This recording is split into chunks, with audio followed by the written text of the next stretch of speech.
Yo! It's me, I'm back again, Kalingap Super Mario guys. Hindi guwapo, pero may itsura. Right?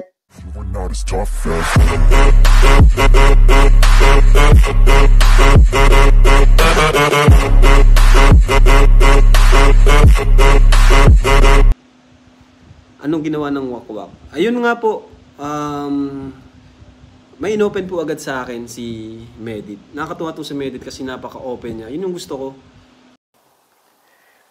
Yun mga Kalingap, naririnig natin yung sinasabi ni Kalingap Rob tungkol sa wakwak na yan. Grabe ang lupit mga wakwak. May wakwak na pala ngayon mga Kalingap. Alright? Ibig sabihin ng wakwak mga Kalingap is merong ng wakwak ni Medit or Leche Plan Girl.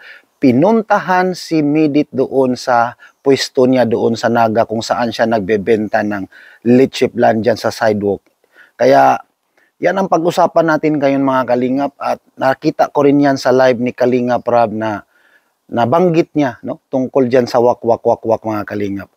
Kaya kasi nga merong isang sponsorship dati or nag-sponsor dati ni Kalingap Rob at meron isa siyang paborito sa Kalingap Angels mga Kalingap pero siguro hindi niya nagustuhan yung yung nakita niya nung kinontent ng isang sponsorship. Kaya nga pinuntahan si Medit no at sabi daw nung sponsorship mismo kasi nga si Medit is nagsabi ni Kalingap Rob na ipatigil na daw yung pagko-content niya or pag-participate niya doon sa Kalingap or ni Kalingap Rob kasi nga is parang daw siyang hawakan sa liig mga Kalingap. Alright?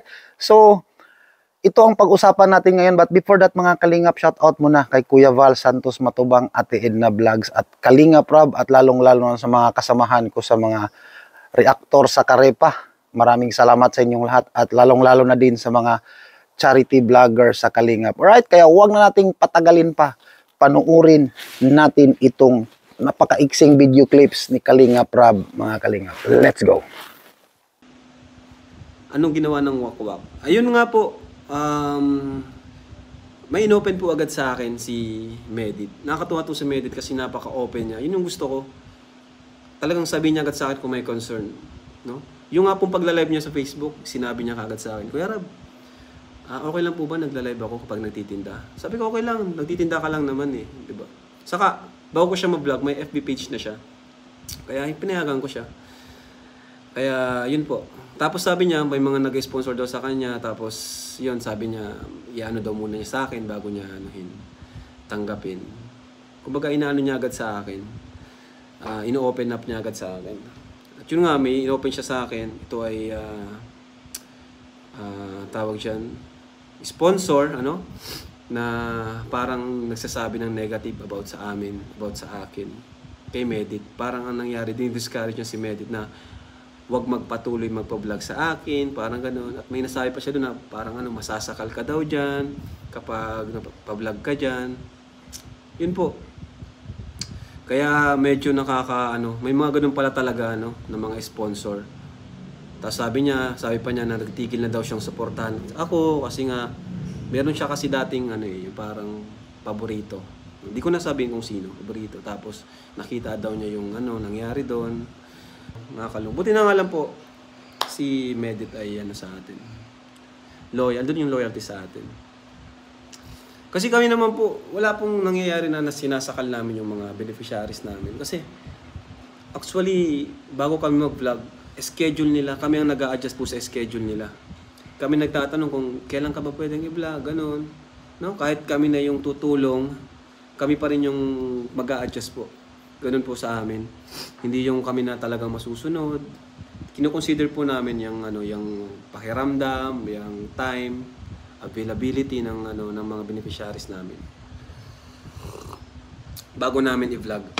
Kaya wala pong nangyayaring pagsasakal. Actually, kung ayaw naman mag-vlog sa amin, isang sabi lang. Di okay. Wala na. Ganun lang po kasimple.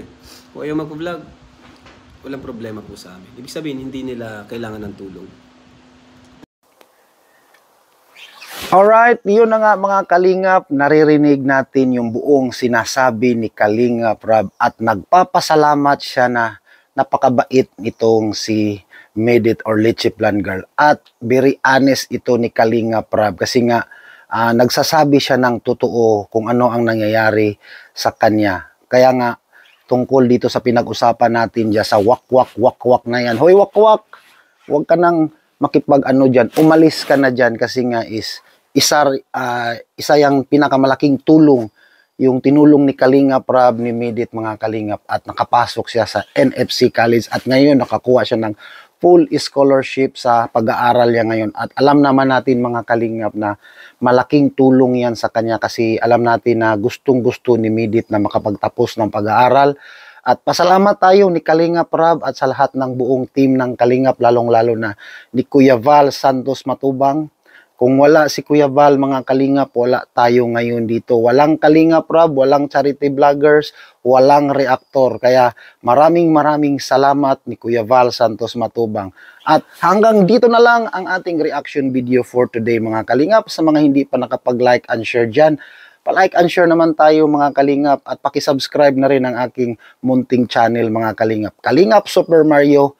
Huwag ninyong kalimutan, i-hit yung notification bell para updated kayo sa aking daily upload and daily live every 6 p.m. Pilipinas time mga Kalingap. Alright? Bye-bye mga Kalingap. Bye-bye. Hanggang dito na lang at laging tatandaan. Hindi gwapo pero may itsura. Bye-bye everyone. God bless. Go, go, go.